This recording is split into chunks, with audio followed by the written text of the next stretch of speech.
ഇന്ന് സെപ്റ്റംബർ 20. ഒരുങ്ങിക്കെട്ടി എങ്ങോട്ടാണെന്നല്ലേ പറയാം. അറിവ് വെച്ച കാലം മുതലുള്ള എൻ്റെ ഒരു ആഗ്രഹം ഇന്ന് സഫലമാവുകയാണ്. പത്തനംതിട്ടക്കാരി ആയിട്ട് പോലും ഇത്രയും നാൾ പോലും ആറന്മുള വള്ളസദ്യ ഉണ്ണാൻ സാധിച്ചിട്ടില്ല. ഇന്ന് ആറന്മുള അമ്പലത്തിൽ വള്ളസദ്യ കഴിക്കാൻ പോവാണ്. ഭഗവാൻ വിചാരിക്കാതെ ഭഗവാന്റെ മുമ്പിൽ എത്താൻ പറ്റില്ല എന്നും അവിടുത്തെ പ്രസാദം കഴിക്കാൻ പറ്റില്ല എന്നുമാണ് ഐതിഹ്യം. ഞാൻ ഇന്നേ ദിവസം എത്തിയാൽ മതിയെന്നാവാം ഭഗവാന്റെ തീരുമാനം. രാവിലെ തന്നെ അമ്പലത്തിലെത്തി പ്രദക്ഷിണം വെച്ചു. കൂട്ടത്തിൽ ഞങ്ങൾക്ക് കിട്ടിയ ടിക്കറ്റിന്റെ കൗണ്ടർ എവിടാണെന്നും ഞങ്ങളൊന്ന് നോക്കി.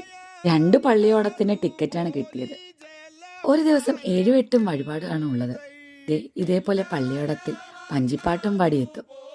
വഴിപാട് നടത്തുന്നവർ അമ്പലത്തിന് മുമ്പിൽ പള്ളിയോടെ എത്തുമ്പോൾ സ്വീകരിക്കണം. ഓരോ വഴിപാട് നടത്തുന്നവർക്കും ഓരോ പള്ളിയോടങ്ങളാണുള്ളത്.